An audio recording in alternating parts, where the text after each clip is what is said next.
There are people joining there. Great, wonderful. So we also have some people here on YouTube and great. Hare Krishna. So as usual, like we start every session with the Pranam Mantras, let's begin with the invocation prayers. And you can all please join your palms and you can follow along with me the Pranam Mantras. So that will be really very nice. So just give me a minute. I will try to display the prayers on the screen.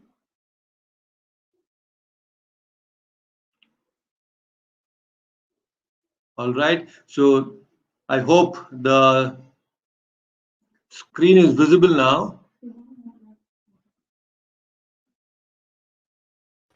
Yes, Prabhu. Great. Wonderful. Very nice. So let's dedicate this session to His Divine Grace, A.C. Bhaktivedanta Swami Prabhupada, my beloved spiritual master. Okay, looks like since the font is missing in this laptop, you may have to just bear with the font. But I understand completely you're quite well versed. Since last 1 year, you have been chanting the Pranam Mantras. So kindly join your palms and please repeat after me. That will be really very nice. Wonderful. Let's begin. Nama Om Vishnupadaya Krishna Prestaya Bhutale Srimate Bhaktivedanta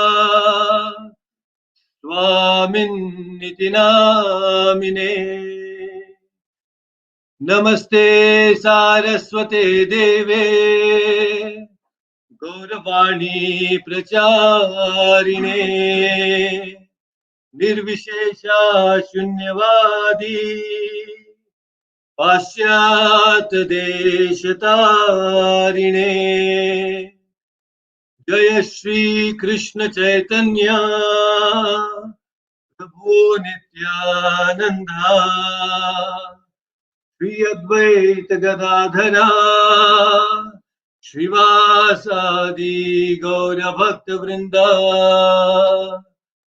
Namo Mahavadanyaya Krishna Prema Pradayate Krishnaya Krishna Chaitanya Namne Gauratushe Namaha Namo Brahmanya Devaya Go Brahmana Hitaya Cha Jagadhitaya Krishnaya Govindaya Namo Namaha He Krishna Karuna Sindhu Dinabandhu Jagatpate Gopesha Gopika Kanta Radha Kanta Namostute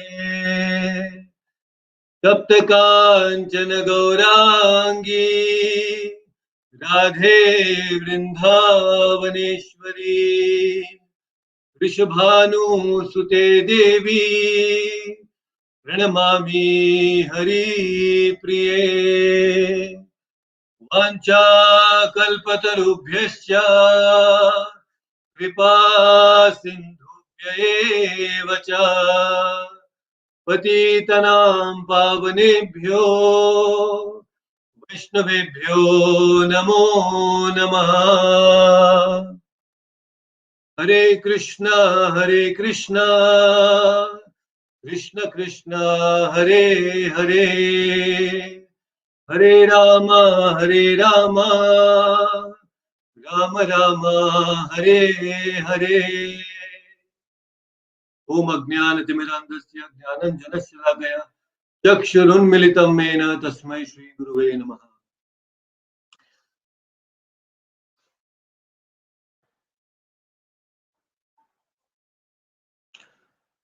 Hare Krishna.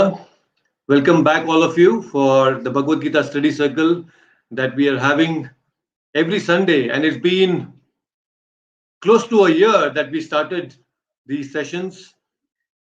Yeah, some of you must be wondering that how come after a year we are still here in third chapter, but that's how we are going. We are studying Bhagavad Gita systematically. This is not an overview of Bhagavad Gita. We are studying verse by verse, shloka after shloka. So, and diving deeper into the understanding and the meaning of the Bhagavad Gita. So that's how we are here today studying chapter 3, Karma Yoga. And we are in the very last section of the Karma Yoga, chapter 3.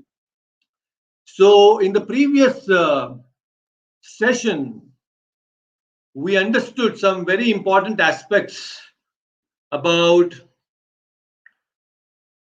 Arjuna's specific question as to why there are so many problems that we face, or sometimes we are overpowered by a certain force, a very strong force, which impels us to do something wrong, especially sinful activities. So Arjuna asked, "Oh Krishna, what is that force which actually impels us to do wrong things, although unwillingly, anichan? Although I don't want to perform such activities, but I am forced to do certain activities like this, sinful activities." So that was a very specific question asked by Arjuna, and the immediate reply of Krishna to that specific question of Arjuna was, Kama Esha, Krodha Esha, Rajaguna Samudbhavaha, Mahashano Mahapapma, Vidyenam Iha Vairinam.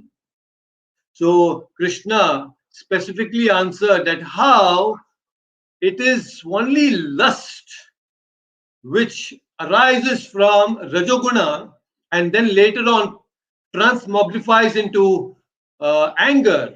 So, Arjuna, this lust alone, kama, is the reason why you are forced to commit sinful activities. That was a very specific answer that Krishna gave. And we also understood that how this kama, how it performs its work, how it actually activates the mind, intelligence, and then what are the sitting places of this lust. And we understood that the sitting places of this lust is the senses, the mind, and the intelligence, the buddhi. So, the greatest enemy that we all have, actually, it's an unseen enemy. It's not a seen enemy, it's an unseen, invisible enemy that we have. And that is lust, that is kama. It's a very, very powerful enemy that we all are facing. So it's important that we address this enemy in a systematic way. We understand about our enemy in a nice way so that we progress in our spiritual life very easily and grow in our Krishna consciousness. So it's extremely important to know this very powerful enemy called lust, which is right within us, right? I'm sure that all of you agree with this point, that it's important that we identify this enemy nicely and then attack this enemy nicely, because that's what Krishna is going to speak in the next verse. So what has happened right now, why do we perform sinful activities? The main reason is that our intelligence, the buddhi that is given to us, is right now covered with this lust. It is covered with this karma, and hence what happens is, because of this we tend to commit all the sinful activities. So now what happens, another very important thing is, because of this covering of karma, this lust over our intelligence has corroded, it has rusted, and that's why we are unable to differentiate between what is material and what is spiritual. In fact, we are using this intelligence, which is supposed to control the mind and the senses. We are using this intelligence to actually engage the mind and the senses in material satisfaction and material sense gratification. You see? So that's why this intelligence is corroded right now. And we are using this intelligence in a way which is called like a methodical madness. We are using this intelligence for enjoying our methodical madness. What do we mean by methodical madness? Methodical madness means, just like a serial killer, you all have heard and maybe watched some movies. There was a movie called Stone Man, where there is a serial killer who goes and puts a stone on the people who are sleeping on the footpath and kill them.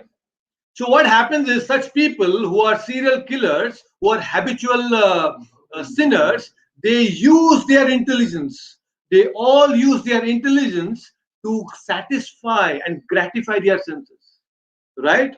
So they're all very, very intelligent, but they are using it in a wrong way. And that's the reason, the main reason for that is their intelligence is covered because of lust, right? So now we don't have to trust such uh, intelligence that we have. Right now we have a lusty intelligence, and that's why we don't have to trust this. We should not trust such intelligence. Now you may ask, Prabhuji, how is it possible that we are all using intelligence on a day-to-day basis and trying to understand and doing so many activities, and we are doing our activities because we are using intelligence. Just like if you step outside your home and you want to go to a particular mall or a shop, you still use your intelligence or as to which route you have to take. Now you're using your gadgets, you need your intelligence. You do so many activities like cooking and many other aspects of your life, you use your intelligence. So now what happens is there is this functional intelligence. So we all have to use this functional intelligence to ensure that day-to-day activities are taken care of. So this functional intelligence is definitely required, and we have to trust our functional intelligence, that buddhi. But we also have a material intelligence which actually blocks us from using our devotional intelligence. So this material intelligence is where we need to be very careful, because this intelligence actually blocks us from getting into the spiritual life. And that's exactly what Krishna is going to explain in the next verse. So now let's understand this functional intelligence that Krishna has given us, and we are using it on a day-to-day basis. The best example for this is Bharat Maharaj. So we all know Bharat Maharaj, such a great devotee and such a exalted devotee. He had given up all his kingdom, and he had gone to the forest. His family, relatives, everything were given up, and he went to the forest to do tapasya. And there, once while he was doing tapasya, he saw this deer which was pregnant. It was actually drinking some water in the river, and there it so happens that it hears the roaring of a lion, and then she becomes very fearful. And in that anxiety, when she wanted to escape, it so happens that she was pregnant and she gives birth. She delivers the fawn, the little deer, right there in the water, and then collapses in the water and dies. And this whole scene was seen by Bharat Maharaj, and he, out of his compassion, he actually goes and takes this little fawn and starts taking care of this little fawn. Now, until this, it's not a problem, because it was a functional intelligence of Bharat Maharaj. He used this intelligence to save this deer, this little fawn, this little deer, and protect it from the tiger. That was a functional intelligence. But what happened was, it also gave rise to material intelligence, through which he developed attachment to this little deer and started taking care of it, because he thought that, oh, if I don't take care of this, then who else? Because the mother has already died. So that was his concern, and he got attached to it. And unfortunately, because of that attachment, he became a deer in his next life, right? So that's why we need to be extremely careful in spiritual life. Spiritual life is like walking on a razor's edge. The razor edge, if you're little inattentive, it can actually cut you. And that's what happens many times, especially men who are used to shaving. You are little inattentive while shaving, it can actually bleed, right? So we need to be very careful in spiritual life. It's actually like walking on a razor's edge. So that's why Krishna is explaining in the next verse, and that is verse number 41, that as to how we need to deal with this lust. So I have Uma Kumar Sanan. Maybe you can unmute yourself, and you can chant the words along with me. So let me display the screen, and let's chant the next verse, the verse number 41. All right. Please repeat. Yes, Guruji. Tasmat tvam indriyanyadav. Tasmat indriyanyatmam. Once again. Tasmat tvam indriyanyadav. Tasmat indriyanyatmam. Niyama bharatarshava. Niyama bharatarshava. Papmanam prajahiyenam. Papmanam prajahiyenam. Jnana Vijnana Nashanam. Jnana Vijnana Nashanam. Please repeat the translation. Therefore, Therefore, O Arjuna, O Arjuna, best of the Bharatas, best of the Bharatas, in the very beginning, in the very beginning, curb this great symbol of sin, cut this great symbol of sin, lust, lust, by regulating the senses, by regulating the senses, and slay this destroyer of knowledge and self-realization. and slay this destroyer of knowledge and self-realization. Wonderful. Thank you so much. So, a very interesting shloka here. Krishna is saying, Tasmat tvam indriyanyadho. Adho. Adho means adi. Adi means beginning. So, in the very beginning, Krishna is saying, Indriyanyadho. Niyamak bharatarshaba. Indriyani niyamaha.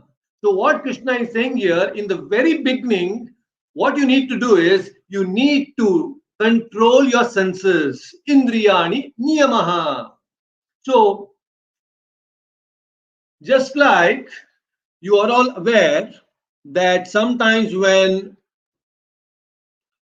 the criminals have to be caught, before they are caught, the police, they create a plot, and the plot is made in such a way that the criminal gets caught in the plot, and then it becomes very easy for the police to catch. So similarly, Krishna is telling here all of us that if you want to conquer this enemy within us, this lust, you first need to create a plot. And that plot is, you first need to control your senses. The five senses that the Lord has given us, we first need to control and regulate these five senses. It's extremely important. And once you curb these senses nicely, it's easy to attack the enemy, the lust. So now the question is, how do we actually control the senses? Now, every spiritual practice, either it be yoga, Patanjali yoga, or anybody who wants to progress in spiritual life, the very first thing is we need to control our senses. It's extremely important. Very, very important. So how do we regulate or control the senses? And that's how Rupa Goswami has very nicely explained in Upadeshamrita, in the Bhakti Rasamrita Sindhu. He explains that how we need to control our senses, and that is by Vaidhi Bhakti. See, there are basically, broadly speaking, as devotees, we have three stages in Bhakti. There is Sadhana Bhakti, then a little higher we have Bhava Bhakti, and the highest and the topmost is Prema Bhakti. So right now, as sadhakas, as practicing devotees, we all are sadhakas. We are following sadhana bhakti. So sadhana bhakti, also there are two stages. There is Vaidhi Bhakti and Raganuga Bhakti. So Vaidhi Bhakti means vidhi, to follow the vidhi. So there are a lot of rules and regulations. There are certain things that you are supposed to do. There are certain things which you are not supposed to do. The do's and the don'ts are mentioned. So when you actually follow these do's and don'ts, by doing this Vaidhi Bhakti, you will be able to follow and regulate the senses nicely. So that is what Krishna is saying here, that you need to follow nicely. So how do we regulate our senses now? In Vaidhi Bhakti, like our eating we are supposed to regulate, not that you have to eat every time. There are some people, they eat at least 8 to 7 times, 8 to 10 times in a day, keep munching all the time. They're always chewing and chewing and chewing. Their mouth is always like a cow. The cow is always chewing. It's like that. Many people, they eat like cows, always chewing. Their mouth is always chewing constantly, and no regulated time. See, we are supposed to regulate our eating, morning breakfast, lunch and dinner. And maybe sometimes, if required, you just have to take a little snacks if required. Especially grihasthas, they are supposed to eat only twice. You are not supposed to eat more than that. As grihasthas, twice is good enough. And night time you can take a little milk. So eating we need to regulate. Sleeping, not more than 6 hours. You should not sleep more than 6 hours. That is how we have to regulate our sleeping. About our speech, we need to control our speech and see that you most of the time chant the holy names and glorify the Lord. That's how we regulate our speech, right? So now, now speech is done, our eating, sleeping, and activities also. When you perform any activity, it's important the result of that activity you offer. So what's happening is even your activities now are getting regulated. So by doing all these things, we are following Vaidhi Bhakti and we are regulating our senses. Very, very important. By following this process, we are raising ourselves from Vaidhi Bhakti, from Sadhana Bhakti to Bhava Bhakti. Bhava Bhakti is full of attachment to the Lord. You have spiritual emotions for the Lord. And then Prema Bhakti, which is the ultimate goal of human existence. We're all supposed to reach that ultimate platform of Prema Bhakti, right? So that is our goal. That is what we are looking here for. So then Krishna is very nicely saying here, Tasmat, therefore, because lust is great enemy sitting in our senses, in our mind, and our intelligence, you have to control our senses. Niyama Bharatarshabaha. So Krishna is using a very nice term here. He's calling Arjuna as Bharatarshabaha, the chief of Bharatas. You are the a very powerful king in the dynasty of the Bharatas. Arjuna, you're not an ordinary person. Rishabha also means the bull. Bull is called Rishabha. Now, bull is actually considered to be a very strong amongst all the domestic animals. You know, we have dogs, we have cats, we have horses, but among all these animals, the bull is considered to be a very, very powerful and the strongest amongst the domestic animals. I don't know if you are aware of some bulls. You must have seen some images and pictures. You know, they're quite huge, about 6-7 feet high, and they weigh about more than 1,000 kgs. That's how big they are.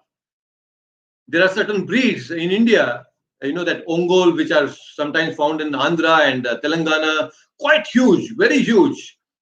They're very, very powerful, extremely powerful. So Krishna is actually, it's a positive glorification for Arjuna. He's saying that you are quite strong like a bull, Bharatarshabaha, and you're not ordinary. It's a very nice glorification for a Kshatriya. A Kshatriya is supposed to exhibit his heroism, right? Especially on the battlefield. But what is Arjuna doing right now? He's saying, no, I'm not going to fight. He's a Kshatriya, but he is not showing his valor. Although he's a great warrior, he wants to take a step back and not fight, right? So here, Arjuna is being advised that you cannot step back. You are a Bharatarshabha. You are not an ordinary person. And it reflects in your nature that heroism reflects in your nature. So you should not step back. And what is real heroism? Another reason why Krishna is saying Bharatarshabha here to Arjuna is because you're supposed to be very strong in controlling the senses. It's extremely important that you need to have a very, very strong, extremely strong, you have to have a very, very powerful strength and intellectual strength to control, to dominate these senses. It's not ordinary. It's not ordinary at all. So that's why here it said that how we need to control. You have to be a hero. You have to display your heroism here. And real heroism is actually in controlling the senses, our senses.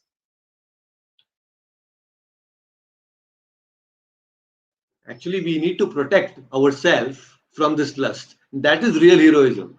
Krishna is saying here, if you want to be a hero in life, you protect yourself from this lust, this greatest enemy. And that's what Krishna is saying here. See, most of these Bollywood movies, if you see, they are all very similar to the story of Ramayana. Now, in Ramayana, you see there is a hero, there is a heroine, and there is a villain.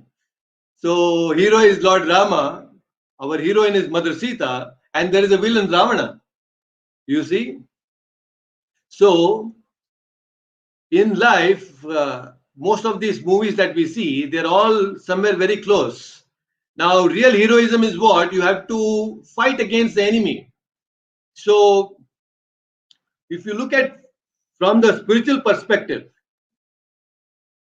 if you try to understand this from the spiritual perspective, both the hero and the villain in this material world, in this movies, is actually a villain.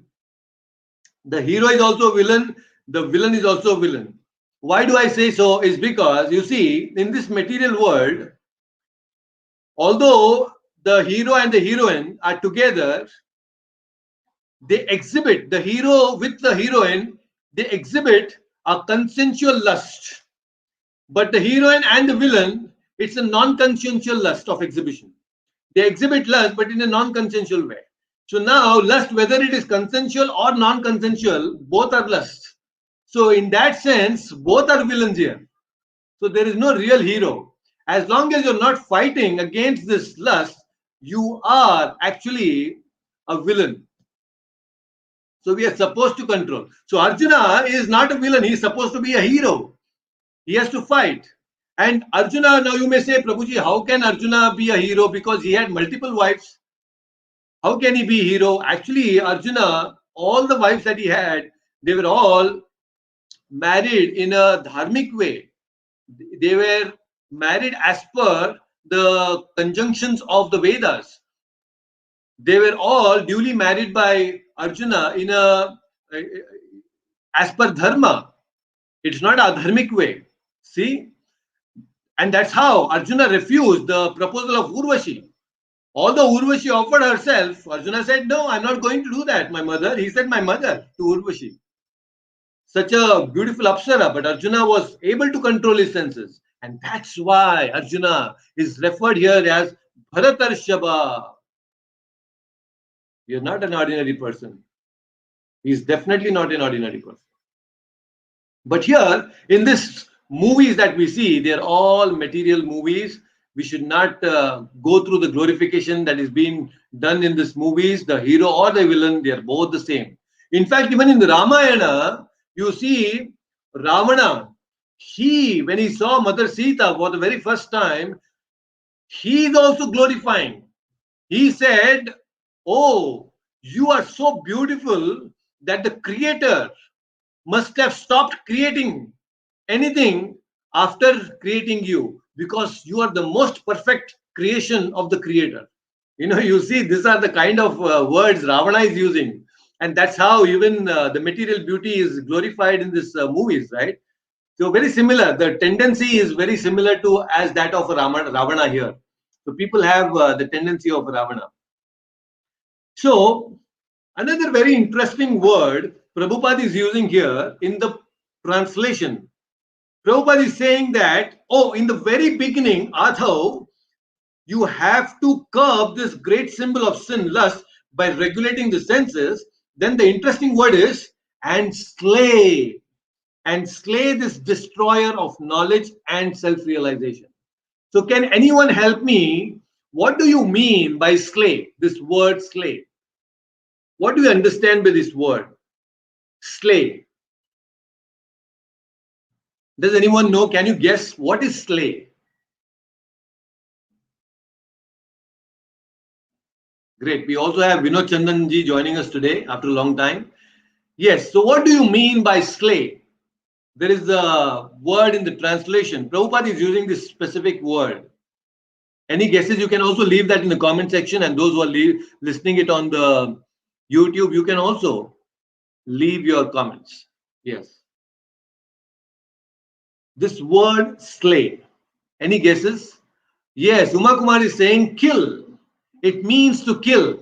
It's very, very similar. Yeah, Uma Kumar is also saying it's minimize. Okay. And Achyutanji is saying defeat. Okay. Slay means to defeat. Any other thing that comes to your mind? So here my nephew is saying that it's cut into two parts, or cutting certain things into two. So what do you mean by slay? Okay, slay means it's very similar. It's synonymous to kill, but it's not ordinary killing. It is violent killing. Slay means you kill, but you kill very violently. So Prabhupada is using a very strong word here. He's saying that you need to fight this enemy called lust in a very violent way. Don't just kill it, but kill it violently. So because it's not an ordinary enemy, you have to be very powerful, right? So a very nice word Krishna Prabhupada is using here. You need to slay, and we all have an experience of being violent sometimes. See, when we are children, we exhibit our violence with our siblings, and then sometimes with as teenagers, we exhibit that violence with our parents, and then as we grow, then with our friends, and then when we get married, with our spouse. So we all, to some degree, we have displayed our violence to somebody in the past, isn't it? To some degrees. Each one of us are different, so we, to different degrees, have displayed our uh, violent nature to some people, right? So that's very quite natural, and that's what we all have experienced in the past.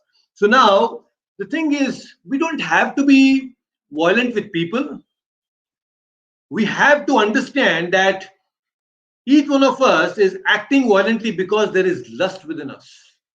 Each one of us, to some degree, there is lust within us. And that's why people act in a very weird way, in a sinful way. And that is what actually puts us off. And we want to fight with people. We don't see the enemy sitting in that person, and the same enemy is sitting in ourselves also. This lust is universally present in each one of us, and to different degrees. And this is what actually creates the turbulations in the relationships. The main problems in the relationships is because the presence of lust in people's mind and intelligence. So that's why Prabhupada is saying you have to slay this destroyer of knowledge and self-realization. Again, a very, very interesting word. Prabhupada is saying that Jnana Vijnana Nashanam. This Kama is one enemy who actually destroys Jnana and Vijnana. What is Jnana? Jnana means knowledge of the self. In the second chapter, we have very nicely understood that how we are not this body, we are a spirit soul. So this is jnana. To understand that I am this soul, I am not this body, is actually jnana. And what is vijnana? Vijnana is applied knowledge. There is knowledge and there is applied knowledge or experiential knowledge. Realized knowledge is called vijnana. So what is vijnana? To know the dharma of the soul, to know the constitutional position of the soul is actually called vijnana. A very interesting thing. We all have a constitutional position in the spiritual world. Each one of us here in this material world, sometimes I'm a man, sometimes I'm a woman, sometimes I'm a cat, and sometimes I'm a dog. I can be an elephant, I can be a giraffe, I can be a fish, I can be a bird. We are constantly changing our identities. But here in the spiritual world, we all have our true unchanging identity, and that is called our constitutional position, constitutional nature. Many times when we are discussing, I have this discussion with my wife Aradhana, and she keeps having this desire. She has this desire to be a gopa in the spiritual world. She wants to be a friend of Krishna in the spiritual world. So that's her desire. I don't know if that's the constitutional position of hers, because even I want to be the Gopa in the spiritual world. So we both keep discussing about this, and we are really not sure if that's our constitutional position, because in the spiritual world, we can even be a grasshopper or a butterfly there.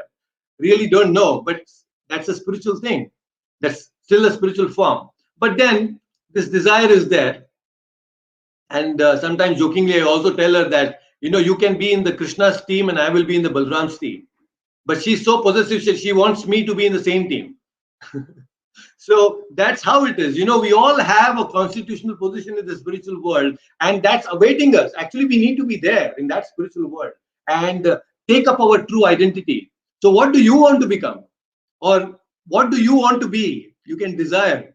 And maybe Krishna willing, you will all be there in the spiritual world having your true identity. What an amazing thing, right?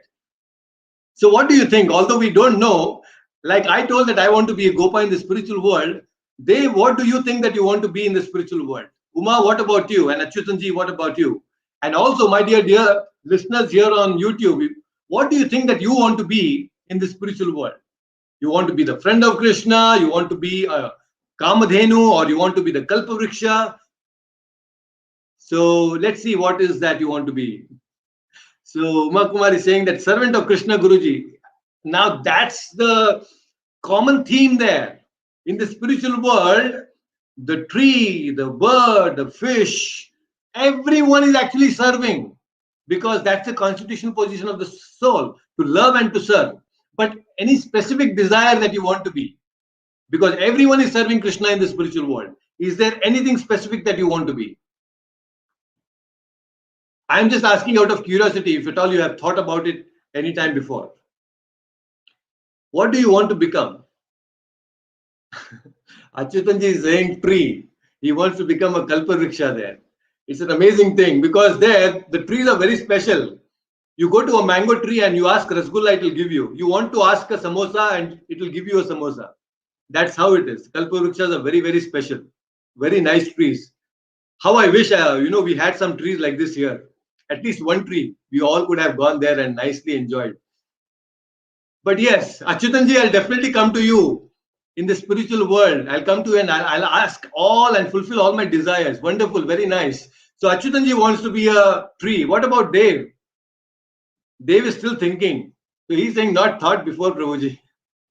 You better think something.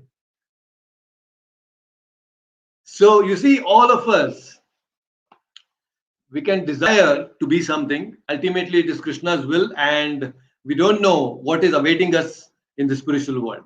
But it's very nice. It's very interesting to be there. And that's a place where we are completely free from lust. It's amazing. So now let's see what Krishna is going to explain. Before we go to the next verse, it's important now to understand that how, if you want to cultivate jnana and vijnana, you need to have a right association of people. It's extremely important to know what kind of environment you are in, because your environment matters a lot. If you are trying to be spiritually elevated, you have to associate with people who are also similarly inclined. A drunkard always wants to be with other drunkards. A person who is trying to study for UPSC exams, he has to be with associate with people who is actually studying UPSC and preparing for UPSC. A person who is a painter, who is a singer, they have to associate with similar like-minded people. So as spiritualists, we all need to have a right environment for us. And this is a place, although we are doing it online, we are still associating with each other. So that's an amazing thing. We are getting an association of a spiritual association where we are able to discuss about Bhagavad Gita and cultivate our mind in a nice way, you see. So this is very important. I just want to share a very nice incident from Mahabharata. So once, all of us know that how when all the Pandavas were exiled, they all went to the forest, and of course Arjuna had to go to the heavens. He took another route because he wanted to practice a lot of archery, and he wanted to take a lot of other astras from different devatas. But these four brothers, Bhima, Yudhishthira, Nakul and Sahadev, they went to the forest and they reached Badrikashram.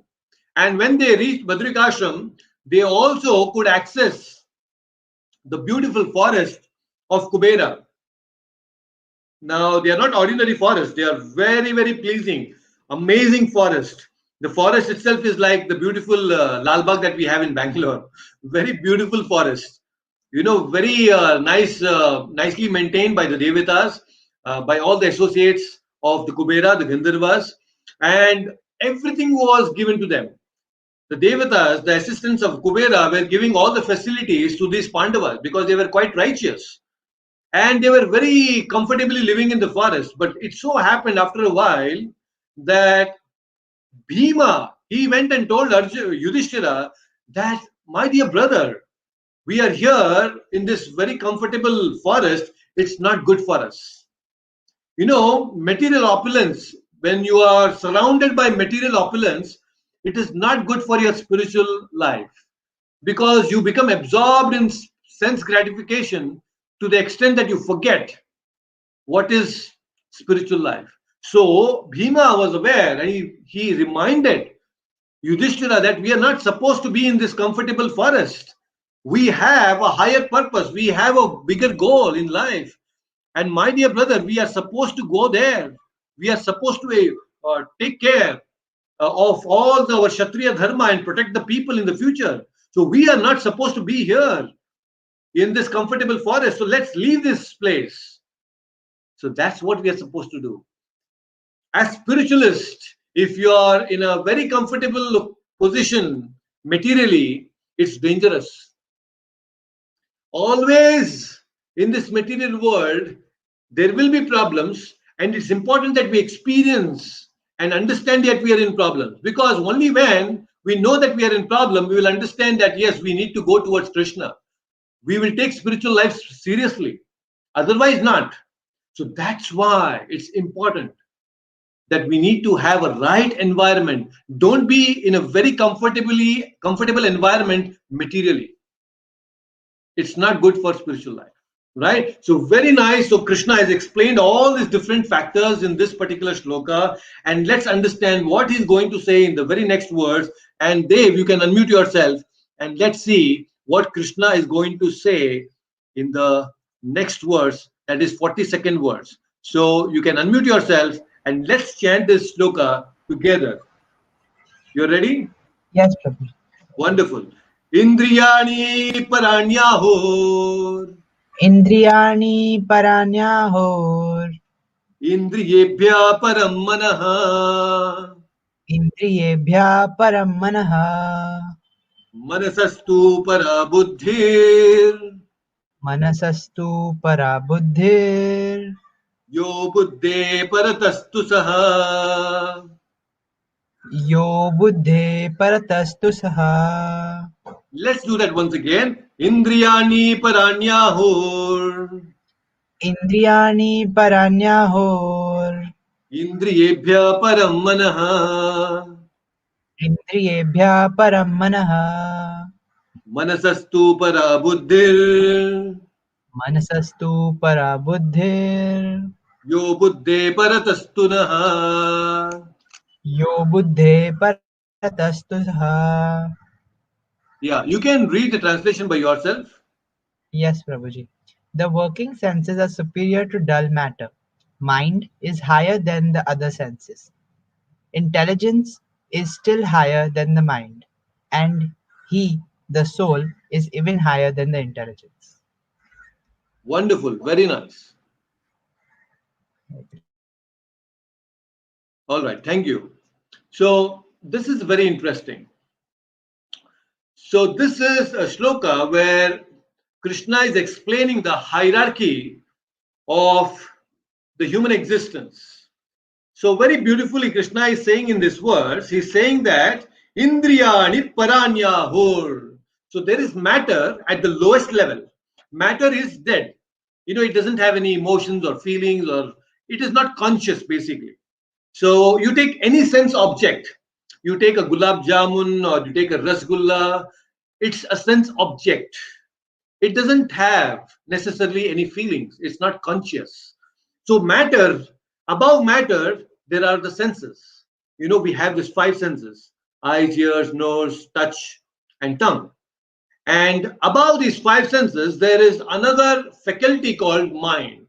It's very, very powerful. It's above the senses. And then above the mind, there is intelligence. There is intelligence. So that intelligence is actually controlling the mind. Mind in turn is controlling the senses. And sense in turn are running towards the sense objects. So you must be aware, previously I had shown this chariot analogy, where you imagine there is a chariot with 5 horses, and then there is the driver who is catching hold of the reins, and then there is a passenger. So The 5 horses, they actually represent the 5 senses that we have. And then the reins that the driver is holding is actually the mind. And the driver himself is the intelligence. And the passenger is the soul. So this body that we have is actually like a chariot. So we have these 5 horses, these 5 senses, the mind, which is like the reins, which controls the 5 horses. And then the intelligence is the driver. And the soul is the passenger. So now what happens is, when you sit in a Ola cab or Uber, it's not that you just sit and tell the driver, okay, you take me wherever you want. No, it's not that you sit and you go wherever you want as per the driver's wish. You direct the driver that, yes, I want to go to this specific destination. And then everything else, the driver takes you there to the specific destination. So what's happening here right now, we are in this chariot called the body, and the soul is completely bewildered, has no clue what is the destination. It is bewildered completely. So the intelligence, the driver is very loose. Just imagine the driver who is catching hold of the 5 horses, which are very powerful, and the driver is very weak, has no strength, the muscular strength. What will happen? Each and every horse will run in different directions, and ultimately the chariot will collapse. And the soul will be very fearful. The passenger will be very fearful. So that's exactly what is happening with us. Because we have these 5 uncontrolled horses, the senses, which are so uncontrolled, because the intelligence is very weak. We have not empowered our intelligence. He's so weak that he's unable to control these senses, these horses. So we have to control the senses through the mind. Just like you see this palm now. So what's happening here? These 5 fingers are actually connected to the palm. The palm is like the mind, and the 5 senses are connected to the mind. This is how we need to understand. The mind is the central, it's a control room where it controls all the 5 senses. Just like all the 5 fingers are connected to the palm, the 5 senses are connected to the mind. That's how it works. So now, above this, there is intelligence. So Krishna is saying you need to empower your intelligence, the driver. Extremely important. Very, very important. So here, only when you control these senses, which are the outlets. See, lust is there within us. So the lust exhibits its power through these outlets, these 5 senses. So only when you have the senses properly controlled, then it's easy. Because the senses, because many, many lifetimes before, we have been doing only this sense gratification. Even in this life, we are very naturally attracted towards sense objects. So it's very natural for the senses to fall down, come down in consciousness. And that's very, very easy for the senses to come to the lower consciousness. But if you practice sadhana bhakti, then you will develop reflex actions. What do I mean by reflex actions? The moment you see a sense object which is not favorable for your spiritual life, you will reject it. You don't want to take it. There are some people, moment, I have seen some devotees when there was somebody, they kept a food, an item, a dish with which was having onion and garlic. The moment he got the smell of onion and garlic, he immediately rejected, immediately kept the plate outside. That was a reflex action. So devotees, they develop this reflex actions. So what happens is when you start chanting Hare Krishna mantra, when you understand the Bhagavad Gita, you will also develop this reflex action. The moment you see something unwanted for your spiritual life, you will throw them out. So this is the practice. This is our goal, to develop these reflex actions within our system. And that happens when you empower your intelligence through the knowledge of the Bhagavad Gita. So that's very important. You see? So this is what the hierarchy is there, and we should follow the top-bottom approach. The final order should come from the soul. The soul should keep directing the intelligence and the mind and everything else. But right now, it is bottom-up approach. The line of command is from the senses. Whatever the senses are asking, the mind is agreeing to it, and then finally the intelligence is agreeing, and the soul is bewildered. And again, taking the next life. If you keep listening all the time only to your senses, then what's going to happen is it will definitely give you a guaranteed next life, a material life. That's why Krishna is saying, if you want to escape from this material existence, please, please, please regulate your senses. Right now, control these five senses through the mind, through the intelligence. That's how. So, very beautifully, Krishna has explained that. Let's go to the next verse, the last verse of chapter 3, Karma Yoga. So, with this, we are actually going to complete chapter 3 today, Karma Yoga. We have discussed amazing concepts here, so many beautiful things that Krishna has revealed. So let's go and chant the last verse of chapter 3. And I want Achyutanji to unmute yourself and let's chant this together. So let me display the screen. And yes. So verse number 43. So please repeat that. Achyutanji, you're ready?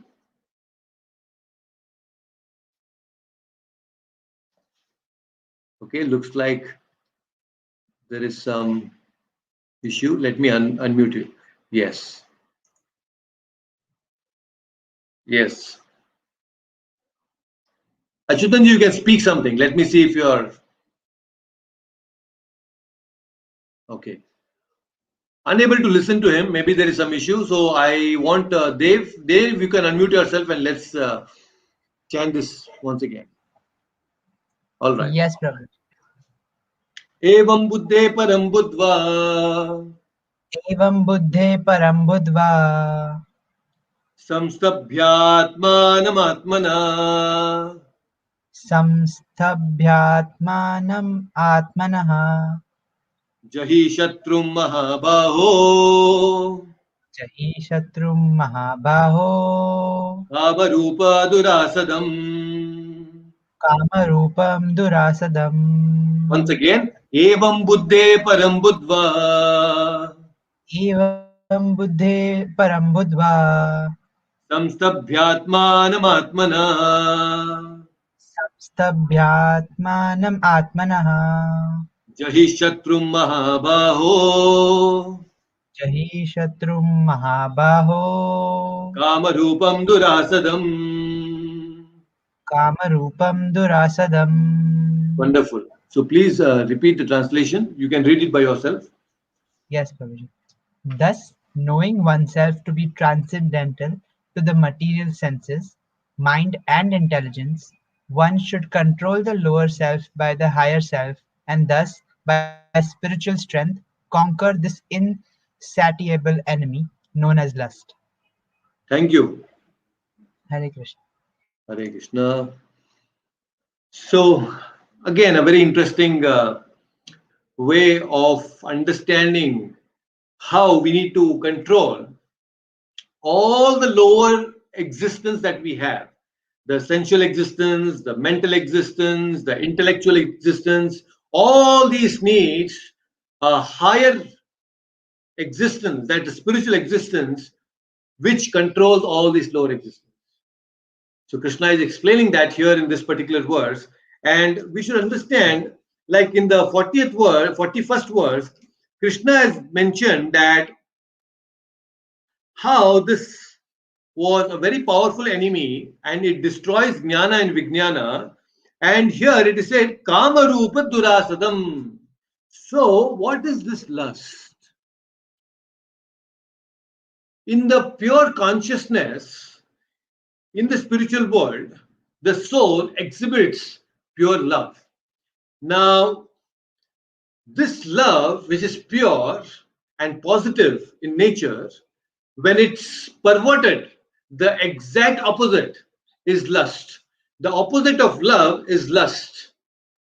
So, what happens here when you don't understand this concept of how lust is originated, then we may think, oh, what's happening with us? But now you should know that how powerful this lust is. You should know very clearly that this lust is as powerful as love, because it is completely opposite. It is a perverted reflection of love. It is as powerful as love, but it is in a different direction. So that's why it's very difficult to overcome this lust on our own. We are committing sinful activities because of this lust. So if you can surrender to Krishna, Krishna is powerful than any sin. Krishna is powerful than lust. And he can actually help us overcome this lust and develop that love for him.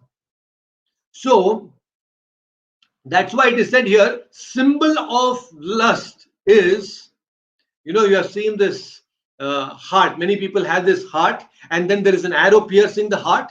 Many, especially very recently, last week we had Valentine's Day, and you keep seeing only the hearts. But many people don't understand that the heart is very soon going to be pierced by an arrow. It's called Pushpabana. This arrow is called the Pushpabana. Lust is the Pushpabana. It is very flowery. This arrow of lust is very soft initially.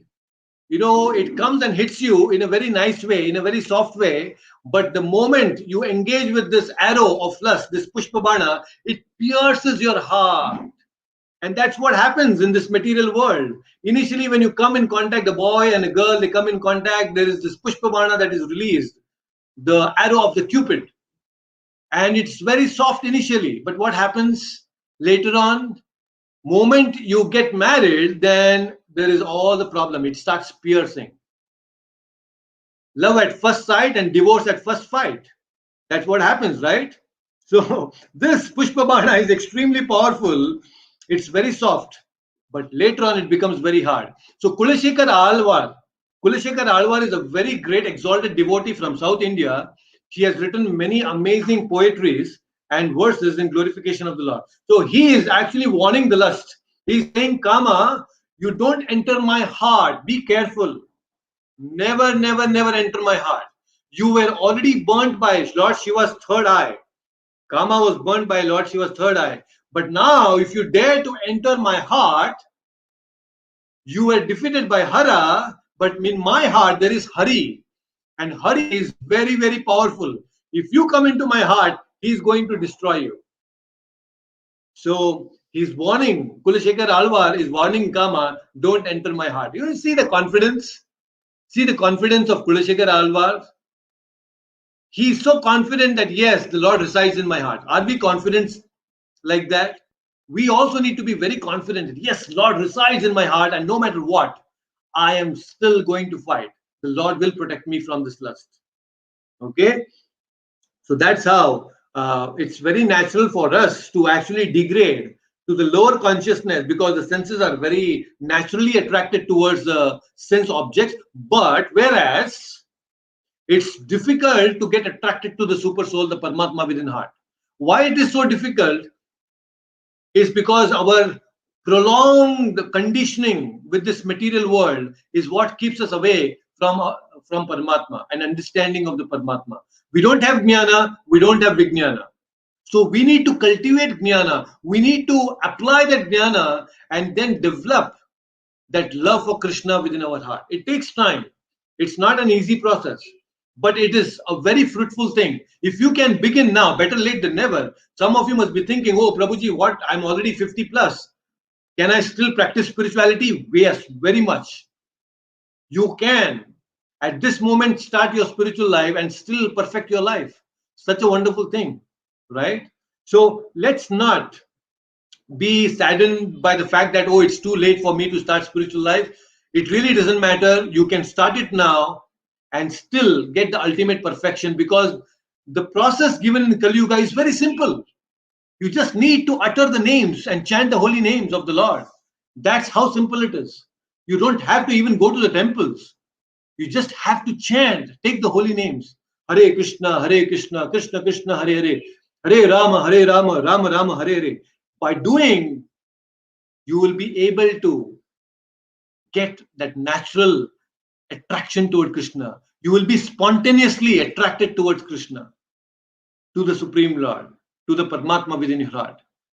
It takes time, but it is for sure you will develop love for him. So we need to build our intellectual muscles, and that's what we're doing week after week. We are meeting here online and discussing Bhagavad Gita. So what's happening here is we are strengthening our intelligence. Just like you go to the gym and develop your muscular strength, you develop some good muscles by going to the gym. So when you come here, it's an intellectual gymnasium. You attend these sessions on the Bhagavad Gita. What's happening is every time you read Bhagavad Gita, you are developing your intellectual muscles, which gives you strength to control the mind, which in turn controls the senses. You see, so wonderful it is. So gradually, you need to stretch yourself. You need to stretch yourself now. You cannot be complacent. Just like if you want to build your muscles, if you already have the capacity to lift 5 kgs, you need to stretch to 7 kgs, then 8 kgs, then 10 kgs. That's only when you stretch yourself and lift heavy loads, you will be able to lift and develop your muscles.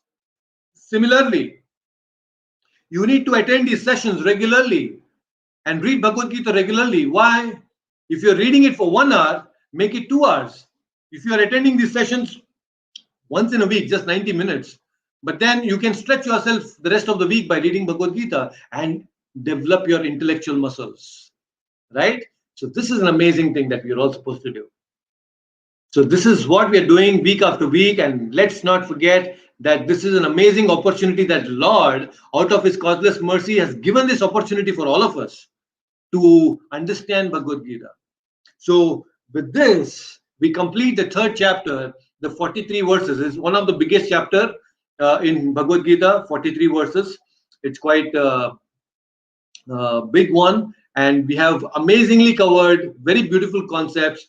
So we have understood about why we need to perform yajna, the process of yajna, the cycle of yajna, and how lust and greed and anger are the greatest enemies which stop us from spiritual life. So many beautiful concepts, right? So if you have not heard, some of you who have missed the previous sessions, you can go back and listen to the previous sessions on YouTube, and some of them are not uploaded still, so you can also listen to them on the podcast, which is there. The description, I have given the links, so you can listen to all the sessions and have a feel of what is Karma Yoga. So now I open up this whole thing for Q&A. If you have any questions, if you want to discuss anything about Karma Yoga or any other things that you want to ask, let's have a discussion and let's have a Q&A. I open this session for Q&A now. We had a wonderful discussion. And my dear devotees and audience on YouTube, if you also are listening to this and have some questions, you can feel free to ask questions. And by the way, make your presence felt by saying Hare Krishna so that I know who has come and joined. So dear devotees on YouTube, if you're listening to this, just say Hare Krishna and make your presence felt. So I open up this session now for Q&A. If you have any questions, please feel free to ask. If you don't have questions, then I have a lot of questions to ask. All right.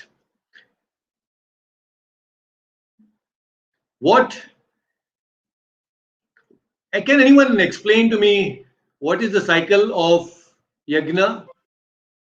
Anyone remembers the cycle of yajna that Krishna had explained previously in the 3rd chapter? You can just unmute yourself.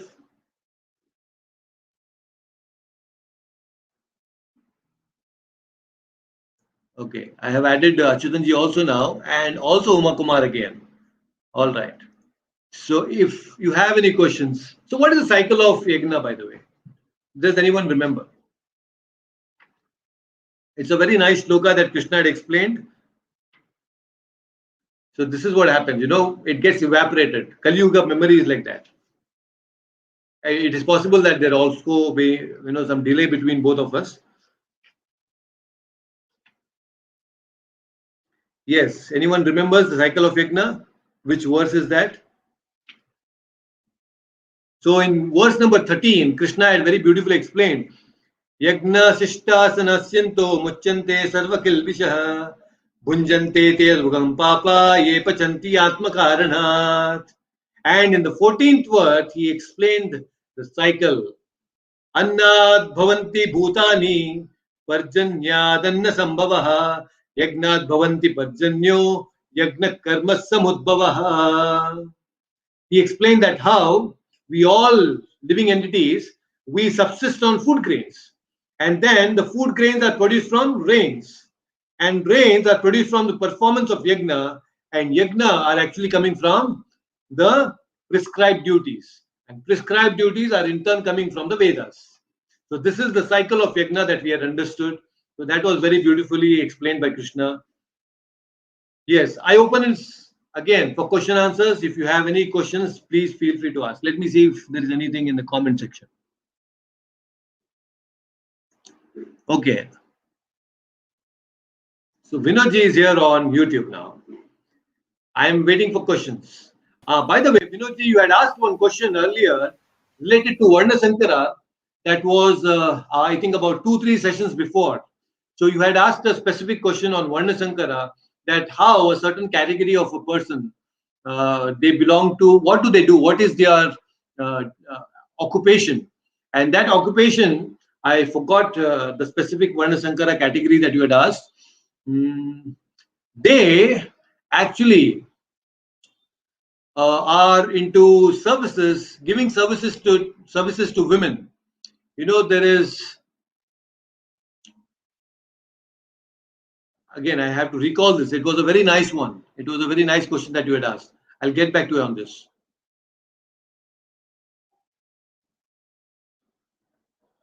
Yes. Any more questions? Okay, I think there is a question here. Dave is asking, Prabhuji, how must we learn the Bhagavad Gita in the sense that we tend to forget what we read? So is there any method to go about learn the Bhagavad Gita? Okay, this is a very practical thing, and it's nice that we have to understand. See, one way to understand Bhagavad Gita or understand Bhagavad Gita is you read the shloka and then you start reading the translation. So what happens is just shloka and the translation will give you a very nice overview of Bhagavad Gita. That way you can complete the 18 chapters very quickly. In just a matter of couple of days, you can actually finish all the 18 chapters just by reading the translation. So you get the overall picture of what's happening in the Bhagavad Gita. But along with that, it's important that you simultaneously read the verses, the word to word meaning, the translation, and then read the purports. And you don't have to hurry here. You can read words after words, the purports very nicely. And then there are these sessions which are happening online. This also will help you to clarify your doubts. See, what happens is when we read, there are a lot of doubts that pop up in our mind. So you can make a note of those questions, and in these sessions, you can actually ask. So the best thing is you can have some dedicated time for reading Bhagavad Gita. Early morning is best. So what happens is the moment you wake up and then you refresh yourself, you have a dedicated time for reading Bhagavad Gita. So you get into the practice of reading Bhagavad Gita. It may be just 15 minutes every day, but then you are giving that dedicated time for yourself for understanding Bhagavad Gita. So that's a very good practice and habit that you can cultivate. So moment after you take bath, before you do your regular activities, maybe before you take your breakfast, you can actually read Bhagavad Gita for 15 minutes. So that becomes a habit and you cultivate that habit. That's amazing. So the morning regular your reading of quick reading can happen in that 15 minutes, but the systematic study can happen later in the day and you can listen to the lectures that are already done, right? So that's very nice. I hope that clarifies. Okay, good. Guruji, Yes, Uma Kumar. Guruji, while sitting in a meditation and chanting Hare Krishna, after some time my mind is wandering, my mind is going off somewhere, and again I am bringing back. After 5 or 10 minutes, again my mind is going away. How can I concentrate, Guruji? Yes, that's a common problem that we all face, especially while chanting. You know, our mind, it keeps wandering, just like a child. You know, when the child is very small, the baby, it keeps wandering here and there, and the mother has to go back and bring back the child to the place where she's sitting. So similarly, we need to bring back this childish mind which is wandering constantly. How do we bring it back while chanting? So, practical thing is, now see, I'm chanting Hare Krishna, Krishna Krishna, Hare Ram, Ram Ram, Hare Krishna, Krishna Krishna, Hare Ram, Ram Hare. So this is the place I'm chanting, and now my mind will start wandering. It is thinking about, okay, what's the lunch that I'm going to have? Hare Krishna, Krishna Krishna, Hare Ram, Ram Ram, Hare. And my mind is thinking about the lunch. The moment you realize that yes, my mind is wandering, what you can do to bring back the mind is Hare Krishna, Krishna Krishna, Hare Ram, Ram Ram, Hare. So what I do is I increase the volume of my chanting. I increase the pitch. So what happens is the moment you chant loudly, immediately the mind is shaken and again it comes back. You become attentive. So don't be very monotonous while chanting, especially when your mind wanders. Don't be monotonous. You can actually increase the pitch of your chanting. Hare Krishna, Krishna Krishna, Hare Ram, Ram Ram, Hare. Chant like this few times. Then what happens is when your mind comes back again, you can again chant in a nice, soft way, right? So this is one technique that I use while chanting. Moment the mind wanders, chant loudly and bring back the mind in control. So this is very, very practical. Chant loudly. It's very important. The moment you chant loudly, mind gets control. It needs attention, right? And by practicing like this regularly over a period of time, you will get a very amazing feeling while chanting. It's so wonderful when you are so focused and you're chanting this mantra nicely. You feel so amazing. You will see that connect with Krishna. So this chanting loudly gives you amazing realizations and feelings. So attentive chanting. That's why chant and hear. Chant and hear. Every word that comes out of mouth should actually enter your ear, and through your ear it reaches your heart. It reaches your heart. That's how we need to practice this.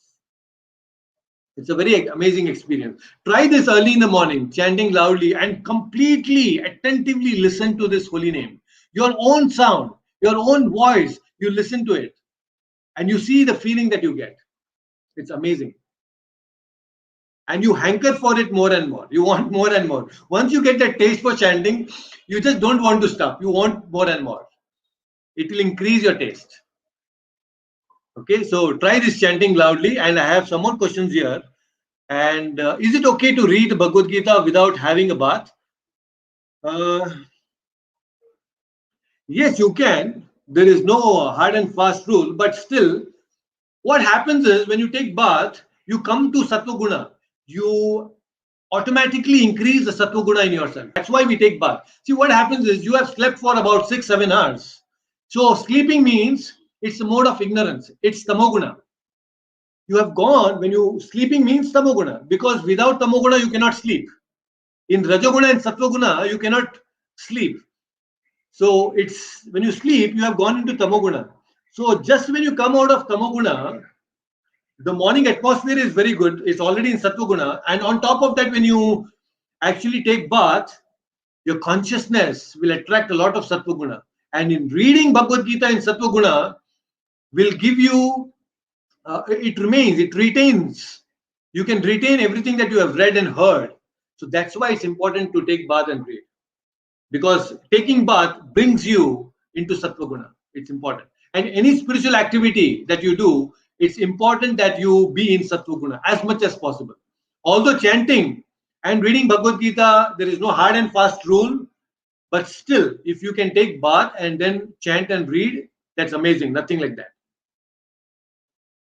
Good. So Dev is saying, thank you, Prabhuji. Yes. Any more questions? If there are any more questions, you can drop them in YouTube as well. And here now we have completed and we have discussed so many things in chapter 3 about Karma Yoga. So yoga means to connect, to link with the Lord. So Karma Yoga means actually doing our activities in such a way that it becomes yoga. Now, how does that happen? We have understood that how by offering the result to Krishna, our activities will become Karma Yoga. We start getting connected. Offering the result is very important. But we are attached to the result, right? And especially we are attached to the good result. You know, when people are flourishing nicely, when they are successful in their endeavors, in business or in their work, in profession, they say, oh, it's all because of me. It's me. Oh, I worked so hard. I burnt the midnight oil and I did so many things. They take the credit for themselves. But when something goes wrong and not working as per what they wanted, oh, ये तो भगवान का इच्छा है. भगवान चाहते थे ऐसे होना था इसलिए ऐसे हो गया. Then they don't take responsibility. Success आ गया तो it's all because of me. Failure हो गया, then it's all because of the Bhagwan. So that's the natural tendency people have. That's wrong. So yes, any more questions? Hina Mata ji, Achyutan ji, Vinod ji, Uma, any more questions? We have some more time and let's take some more questions if you have any. So this is how. And anybody on YouTube also can leave your comments there on YouTube.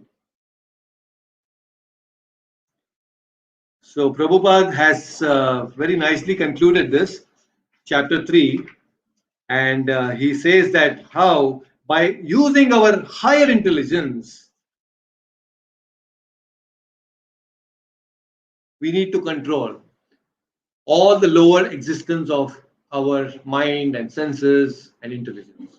So in the neophyte stage, neophyte means when we in this initial stage of as sadhakas, we are supposed to keep ourselves away from the sense objects as much as possible.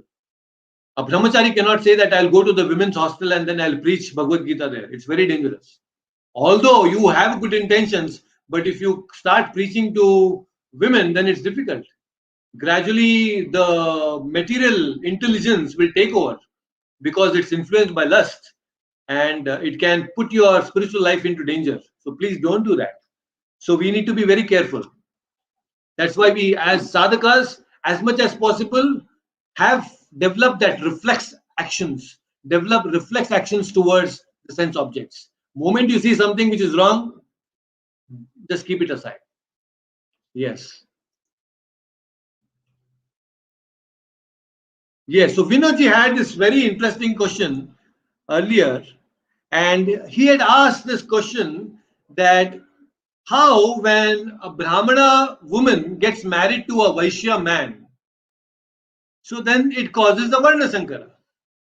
So this Varna Sankara of a Brahmana woman and a Vaishya man getting married, what happens is in the Vedic times, this offspring was given a specific role in the society, and the duty of this role of this particular offspring was to take care of the services towards women. You know, like women have this beauty parlors and anything related to women.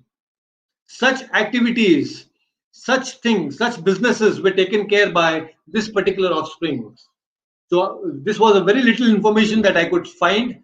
So this is what I could find, that this offspring of a Brahmana woman and a Vaishya man getting married, coming together, their children were given services related to or business related to do something to do with women. So that was their profession, that was their business that they got into. So this information I wanted to give you since long time. Yes, Vinodji, and I hope you get a little idea about what happens when there is Varna Sankara like this. Of course, now in the Kali Yuga, it's all jumbled up. So much of Varna Sankara has happened, we really don't know what degree of Varna Sankara we are into. But no matter what Varna Sankara, what kind of parents that we have, what type of offspring we are, Krishna consciousness is so wonderful and so powerful that it can raise the lowest of humankind to the topmost elevated position of Prema Bhakti. You can become an Uttama Adhikari by practicing the principles of Krishna consciousness and by practicing the principles given in the Bhagavad Gita. So powerful it is, so powerful. So that's why there is a lot of hope, especially in Kali Yuga. We have a lot of hope. So be confident, be very powerful.